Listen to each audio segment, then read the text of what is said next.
कहते हैं इसकी तो आज तक छींट भी नहीं लगने दी थी परमात्मा ने।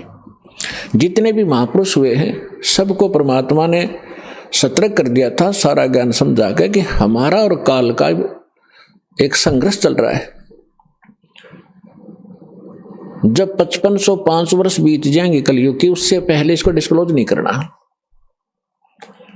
धर्मदास साहिब जी से कहा था, धर्मदास मेरी लाख दुहाई, ये सार शब्द और ये मूल ज्ञान तो दास आपको बता रहे, ये है मूल ज्ञान।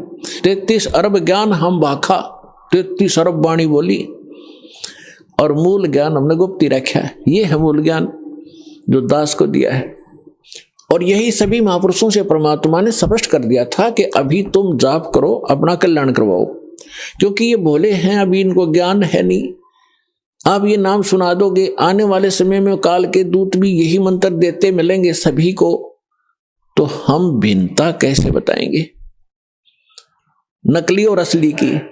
तो वो तो महापुरुष थे, जैसा कि वेदों में लिखा है कि परमात्मा वहां से सतलोक से चलकर आते हैं, दृढ़ भक्तों को मिलते हैं। दृढ़ भक्त श्रेष्ठ आत्माएं, दृढ़ भक्त, ये सभी दृढ़ भक्त थे।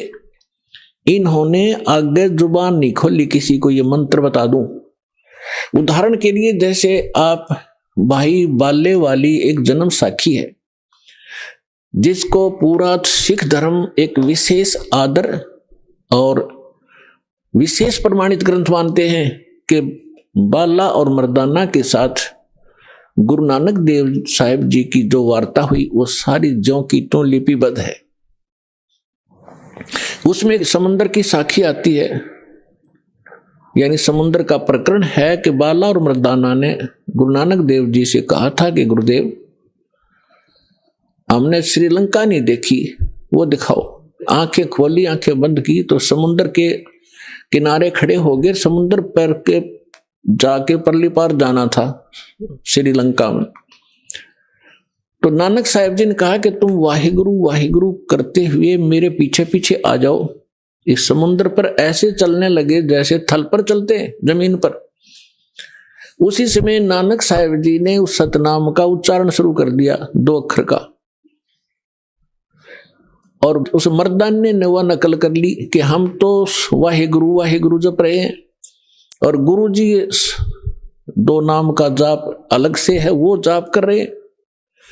उसने जो ही वो मंत्र जाप करना शुरू किया 2 अक्षर का, मर्दाने ने जो नानक साहिब जी जब करते हुए जा रहे थे वो समुद्र में डूबने लग गया।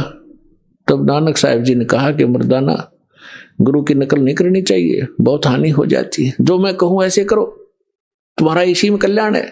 तो इतना डर गए फिर वो वाहे गुरु कहने लग गया। तो उसी तरह फिर चलने लगा समुद्र के जल पर जैसे थल पर चलते। तो ये एक समझण की बात है पुण्यात्मा। उन महापुरुषों को शक्ति हिदायत थी परमात्मा की कि इसको किसी को बताना नहीं, और ये झटका देना भी जरूरी था, क्योंकि नानक देव साहिब जी ने एक प्राण संग्रह नामक ग्रंथ बनाया था, शिवनाभ राजा के पास वो सुरक्षित रखा था।